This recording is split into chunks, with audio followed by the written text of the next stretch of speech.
네, 오늘부터, 지금 이 시간부터 제가 이제 설명할 내용은 이제 벡터 미분이랑, 그러니까 궁극적으로 설명하고 싶은 내용은 뭐냐면은, 어, 기울기 소멸이라는 개념이 있거든요. 요 개념을 설명하고 싶습니다.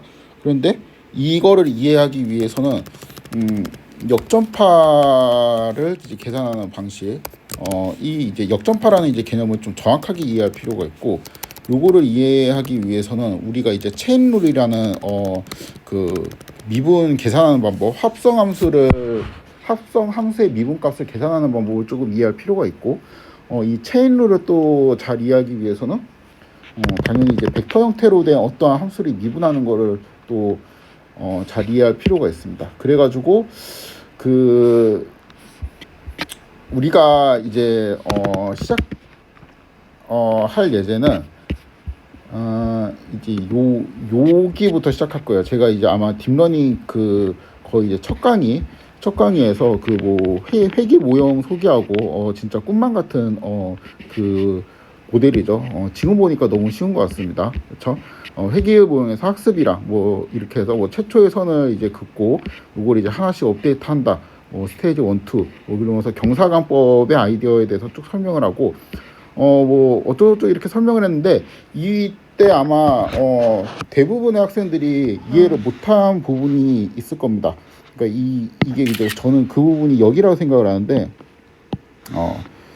손실함수라는 거는 우리가 이제 이러한 식으로 y하고 이제 y 햇이 얼마나 이제 비슷한지 이런 걸 이제 매저하는 그런 건데, 이제 가장 이제 y하고 y 햇이 얼마나 비슷한지 숫자로 이렇게 나타낼 수 있는 방법이 y에서 이제 y 햇을 빼고 얘네들을 이제 제곱을 해가지고 서메이션 하면 되지 않겠냐, 이제 이렇게 설명을 했죠. 근데 이제 요 표현이 이제 이러한 벡터 표현과 이제 똑같다고 제가 이야기를 했었고요. 그쵸? 그래서 결국에는 이제 얘를 푸니까 이런 식으로 우리가 풀 수가 있는데, 이때 얘를 W에 대해서 미분을 하면 이렇게 계산이 된다고 했죠. 그래갖고 제가 막 이걸 열심히 설명을 하진 않고 그냥 휙 넘어가고, 이거는 그냥 이렇게 됩니다 하고 그냥 약간 우기는 것처럼 여러분들한테 이제 말하고 이제 넘어갔었는데, 이제 요 이유를 제가 이제 차근차근 설명할 거예요. 일단 여기서부터 시작할 겁니다. 왜 얘를 이제 미분하면 이게 나오는가, 여기부터 시작을 해가지고 그러니까 결국에는 이거를 이해하기 위해서는 우리가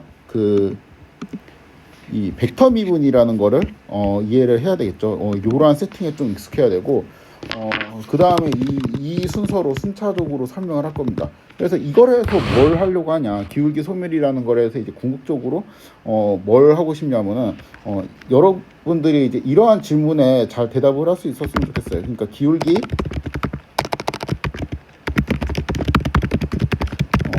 이러한 질문을 누가 한다든가,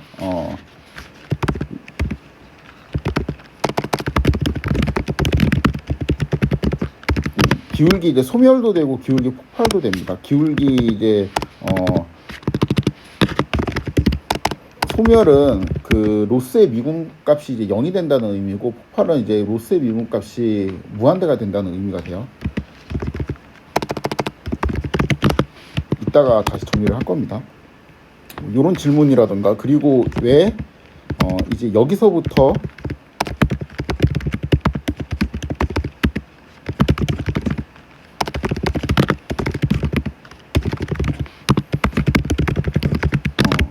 좀 어려운 질문이죠. 3, 4번은 이제 좀 어렵습니다. 이해하기가. 그래서 이제 사실 뭐 1, 2 같은 경우는 적당히 이제 뭐 네이버 블로그나 이런 데 좀 뒤져보면 아마 답이 나올 텐데, 3, 4번은 좀 많이 설명을 해야 되죠. 4번은 3번이랑 똑같네.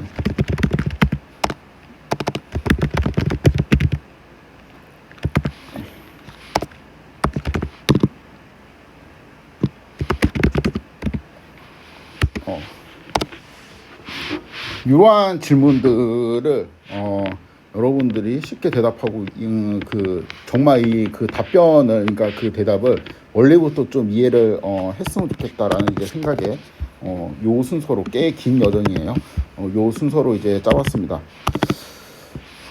우선 그 결론을 좀 스포를 해보면은 1, 2, 3, 4에 대한 일단 그냥 간단하게 좀 정리를 하면은 기울기, 소멸. 얘는 뭐냐면은 그 로스를 우리가 W로 미분을 하잖아요. 그래가지고 이제 그 미분한 값을 가지고 업데이트를 하는데 미분했더니 그 값이 이제 거의 0이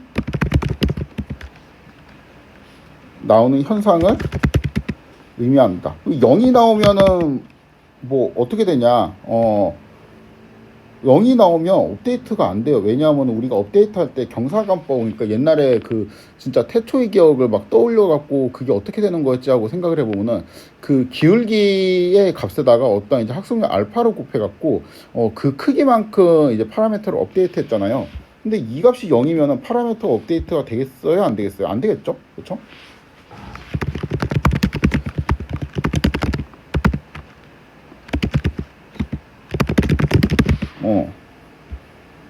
그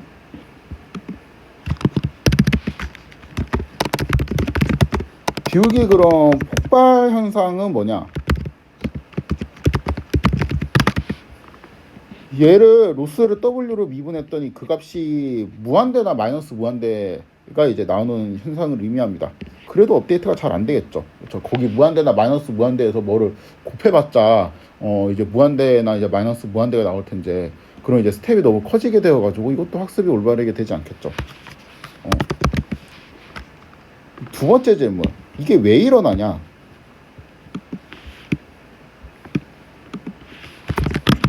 왜 일어나냐? 기울기 소멸이 이게 조금 쉽게 대답할 수는 없거든요. 쉽게 대답할 수는 없는데 이것도 그냥 제가 저는 답을 알고 있으니까 제가 아는 선에서 그냥 결론을 쭉쭉쭉쭉 써보면은 이러한 논리 구조예요. 그 우리가 이제 W에서 로스로 가는 요 과정 있죠. 그러니까 뭐 예를 들어서 W에서 로스로 그 가는 과정이 뭐 W에 시작해가지고 이제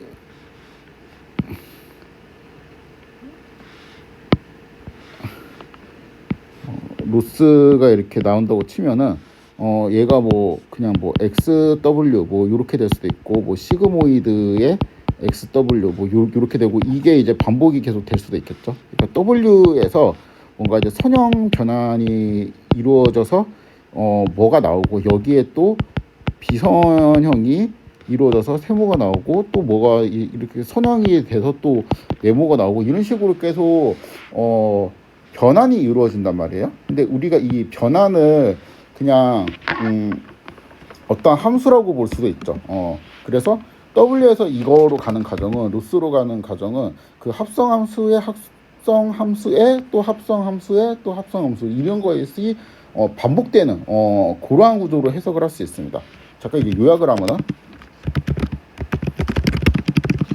W에 어떠한 선형 변환을 해주고 그 다음에 다시 비선형 변환을 하고 다시 이제 선형 변환하고 또 비선형 변환하고 뭐 이렇게 계속 이게 쭉 가다가 이렇게 이제 된다는 거잖아요.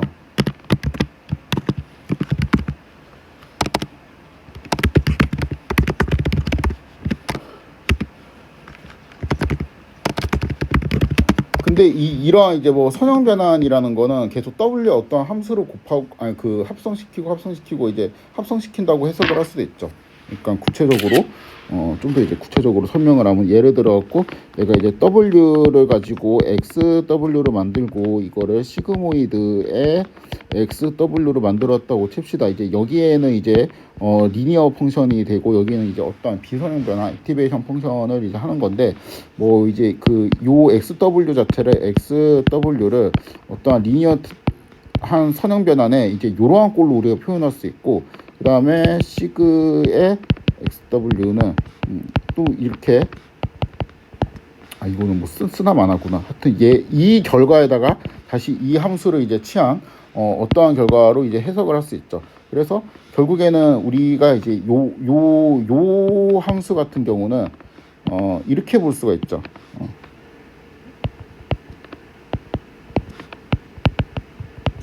이렇게 볼 수가 있고, 결국에는 얘는 이제 w의 l1에 이러한 함수를 여기에다 취했다라고 이제 볼 수 있는 거잖아요. 하여튼 이 과정이 여기에서 이쪽으로 가는 과정이 합성함수의 합성함수의 합성함수로 해석을 할 수가 있다는 거죠.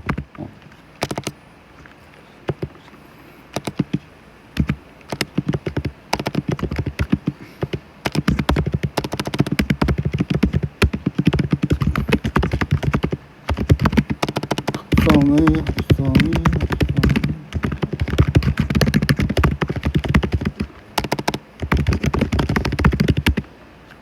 그렇겠지. 그쵸? 근데 이게 체인룰이라는 공식이 있는데, 체인룰이라는 공식에 의해서 합성함수를 이렇게 여러 번 하면은 이 로스를 가지고 이 w로 미분한 값 있잖아요.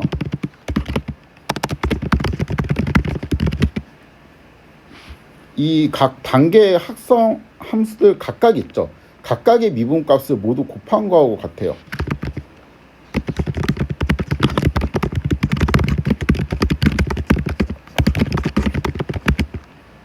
이게 조금 모호하죠.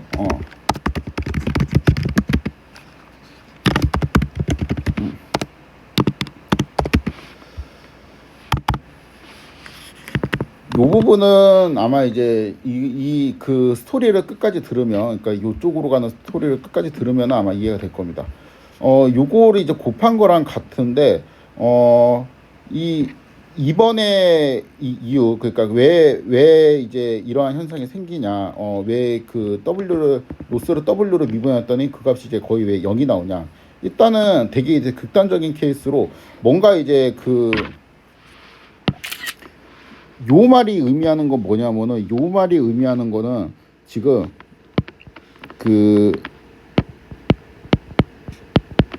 요게요. 뭐를 곱하고 어떤 미분값을 이제 곱하고 뭐 요런 이제 세모도 있고 네모도 있고 별도 있고 이런 미분값들이 이제 계속 이제 곱한 거거든요.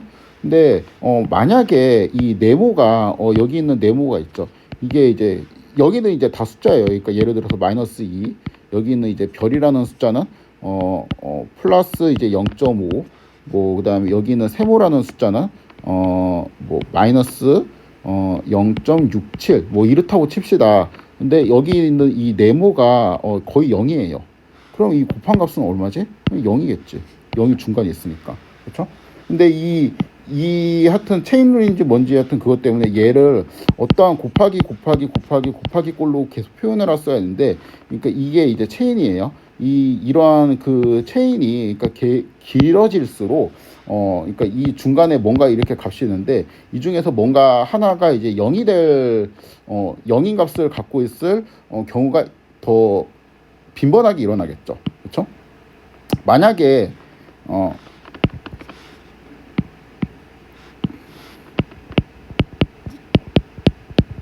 요게 이렇게 한 번만 있으면, 하나의 미분값으로만 이게 계산되면 얘만 0이 아니면 상관없거든요. 근데 뭐에다가 곱하기 이런 식으로 계속 되어 있으면은 이거 중에 이제 하나라도 이제 0이 나오면은 이 값은 이제 0이 되죠. 그래서 여기 이렇게 곱하는 이 길이가 길어질수록 뭔가 이제 수식을 길게 써야 될수록 이 로스 값이 이제 0이 될 수가 있는데, 요게 결국에는 길이가 길다는 거는 w에서 로스로 가는 이 변환들의 이제 정의되는 게 체인이 이제 길다는 거를 의미하기 때문에, 결국에는 이제 3번이나 4번의 이유도 좀 해결이 되죠. 아무튼 이제 2번에 대한 답을 좀 더 정리를 해서 쓰면은, 체인 중에서 하나라도 0이 나오면 곱한 값은 0이다. 여기 있는 것들이 아마 거의 다 이해가 안 될 거예요. 거의 다 이해가 안 될 건데 끝나면 이해가 될 겁니다.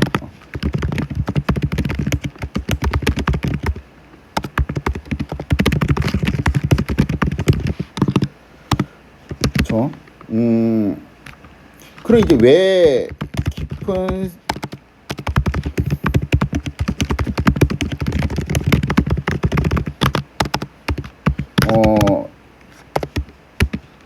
요거에 대한 질문은 되게 간단해요. 깊은 신경망은 체인이 길어요.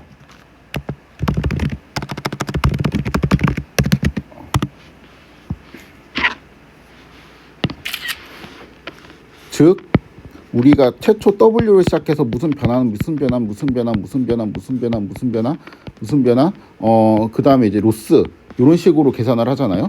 그런데 우리가 이제 얘를 계산하기 위해서는 여기에 있는 변환의 도함수를 구하고 여기 있는 변환 여기서 또 요 단계에서 정의된 변환의 도함수를 또 이렇게 구해주고 그 다음에 2단계에서 정의된 변환의 도함수를 구해주고 이 도함수의 값들이 이제 다 이제 곱하면은 얘가 나오게 되거든요. 그렇다고 합니다. 그래가지고 이 체인이 되게 길수록 당연히 얘는 뭐 얘 곱하기 뭐 네모 곱하기 세모 곱하기 이렇게 긴 이제 곱셈을 해야 된다는 거죠. 근데 이 중에 하나라도 이제 0이 튀어나오면 얘는 이제 0으로 가니까 당연히 깊은 신경망일수록 기울기 소멸이 빈번하겠죠. 그렇죠? 그 왜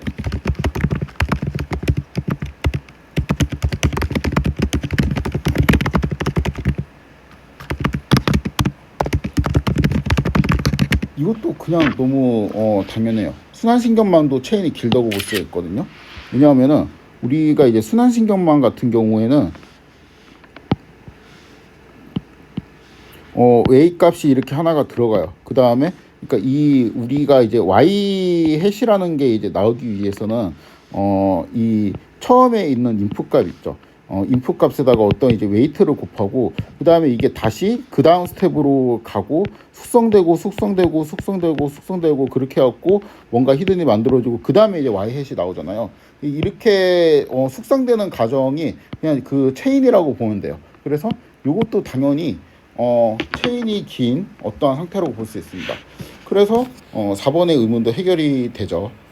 그래서 만약에 여기 있는 이 개념을 여러분들이 잘 이해를 하게 된다면 이러한 질문들을 그냥 정말 마음속으로부터 느끼면서 답을 잘 할 수가 있게 됩니다.